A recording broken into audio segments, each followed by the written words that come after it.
подписчики и гости нашего канала. Сегодня по просьбе участников нашей группы WhatsApp я хотела бы показать вам свою тепличку, оранжерейку, реанимационную палату, называйте как угодно.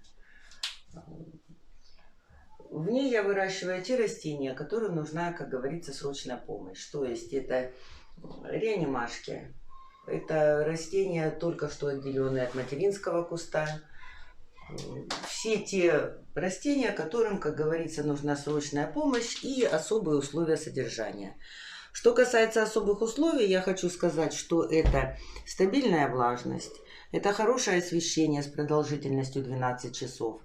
Согласитесь, даже в летний период времени 12-часового светового дня, по крайней мере в нашем регионе, это точно не бывает. Где-то зашло солнышко, где-то тучка зашла, где-то потемнело, и 12 часов никак не получится. В этой же теплице можно сделать как 12, хоть 14, на свое усмотрение, скажем так. Растения здесь хорошо себя чувствуют, у них хорошие условия, поэтому они очень быстро идут в рост, наращивают корневую систему, листовую массу. Некоторые даже в таких условиях пытаются зацвести, вот такие маленькие малыши. Затем, когда растения уже, на мой взгляд, хорошо адаптировались, хорошо себя чувствуют, я их вытаскиваю из теплички и ставлю в обычные условия. То есть на подоконник, на какие-то там полочки, которые у меня есть на окне. Постоянно в теплице растения не находятся. Как я хочу повториться, это реанимационная палата, скажем так. Сейчас подробнее я познакомлю с ее устройством и принципом работы. Итак, переходим к конструкции. Вся эта тепличка у меня сделана из металлопрофиля для гипсокартона. Вы можете делать его хоть деревянную, хоть железную, какую угодно. Металлический профиль отделан декоративной планкой. Вот она. Полки сделаны из ламината. Можно делать также из пластика, из фанеры. На что у вас хватит фантазии, скажем так. Полки, они укреплены ребрами жесткости. Вот они, чтобы не провисали. И хорошо держали горшки, потому что неизвестно, сколько горшков вы поставите на свою конструкцию. Крыша. Это пластик, обычный белый пластик. Удобно, красиво и светло.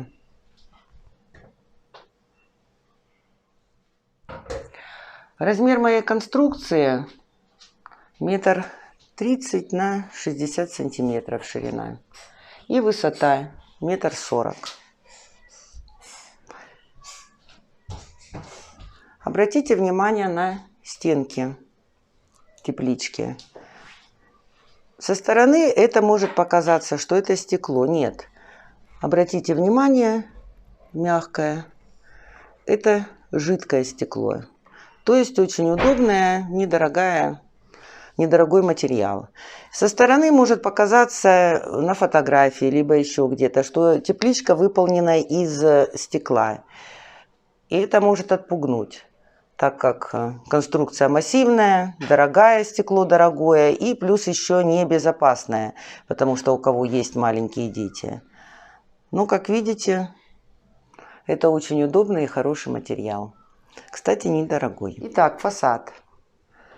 Фасад состоит из двух рамок. Рамка на верхней полке, рамка на нижней полке. Сама рамка – это рамка от москитной сетки, обычной москитной сетки. Сетки нет, рамка осталась. Заказывала ее в компании, которая производит пластиковые окна и устанавливает. Стоит она недорого, смотрится очень даже хорошо. И самое главное то, что она очень и очень легкая. Вместо москитной сетки у нас, как обычно, жидкое стекло. Жидкое стекло, так же, как здесь, как и на боковых стенках, оно крепилось на обычный клей-момент. Держится хорошо. Как видите, я его и трогала, и ничто у нас не оторвалось, не отлипло. Крепится как она? Крепится она на декоративные крючочки. Эти декоративные крючочки можно найти в строительных магазинах. Также, кстати, в автомобильных магазинах они есть. Видите, очень удобные. Отстегивается, пристегивается. На рамке, обратите внимание, наклеенное резиновое уплотнение.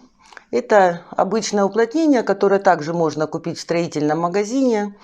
Оно используется для утепления дверей, для уплотнения дверей. Стоит тоже недорого. Также крепится на клей-момент. Все очень удобно и хорошо. Теперь переходим к самой основной, так сказать, части. Это освещение и вентиляция. Верхняя полка. На верхней полке у меня две диодные лампы по 36 ватт. Длина лампы 1,20 м и одна фитолампа. Лампа китайского производства, недорогая, на 14 ватт.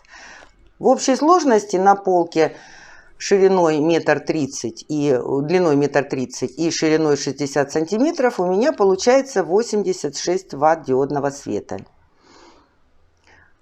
Как Сергей рассказывал в группе WhatsApp, на такую полку требуется 100 ватт. То есть мне надо еще купить одну лампу на 14 ватт. В ближайшее время я планирую это сделать. Тогда у меня верхняя полка будет в идеальном состоянии. Теперь нижняя полка. На нижней полке у меня 3 лампы по 18 ватт и одна фитолампа, также китайского производства, на 14 ватт. В общей сложности 68 ватт. Это, конечно, недостаточно, но, как говорится, я работаю над этим. Хотела вам показать еще самое интересное. На этой нижней полке лампы можно опускать, можно поднимать. То есть при помощи не такого несложного, так сказать, устройства я могу опустить лампу. Здесь, конечно, надо чуть-чуть установить ее. Но мне главное вам показать, как это все делается. Я могу установить ее на нужную мне высоту. То есть вот сейчас здесь стоят большие горшочки. Я могу поменять их на маленькие горшочки и опустить лампу.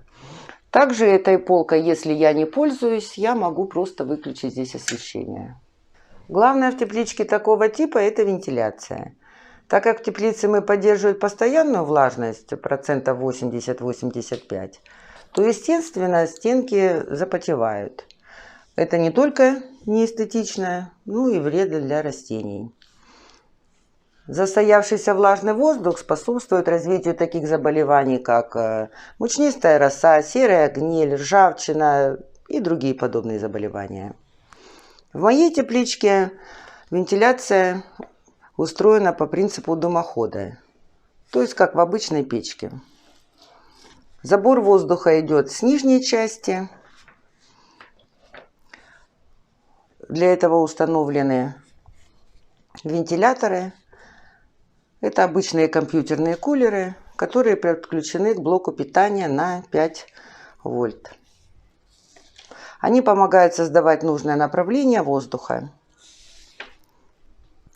Включаются они одновременно с освещением и увлажнителем воздуха. Теперь давайте подробнее остановимся на этих моментах. Как я уже говорила, что вентиляция у меня построена по принципу дымохода.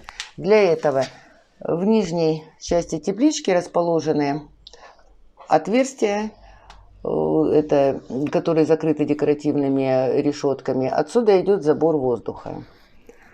Когда включается освещение, включается увлажнитель, включаются вентиляторы. То есть пар от увлажнителя поднимается вверх и этот вентилятор угонит этот пар к противоположной стенке теплички. Здесь у меня расположены 2 вентилятора и 3 отверстия. То есть эти вентиляторы поднимают поток воздуха, гонят на верхнюю полку, и воздух, вот вентиляторы 1 и 2. Именно они помогают с нижней полки воздуху поступать на верхнюю. На крыше верхней полки у меня расположены 2 отверстия и 2 вентилятора.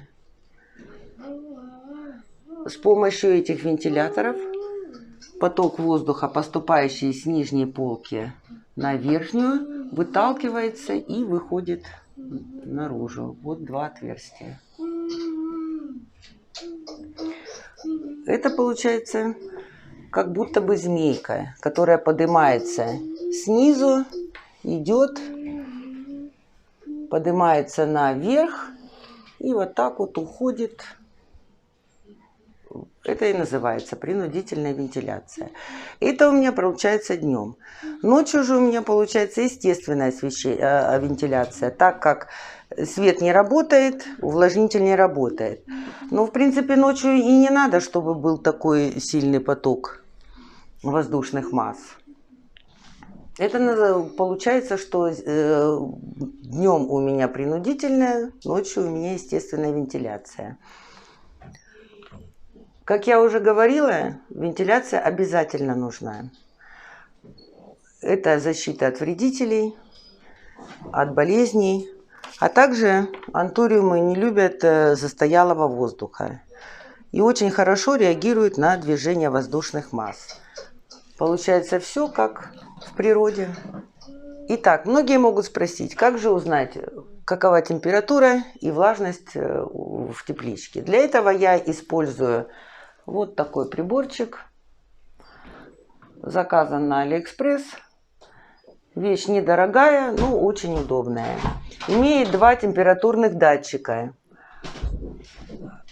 Один вмонтирован в прибор, а другой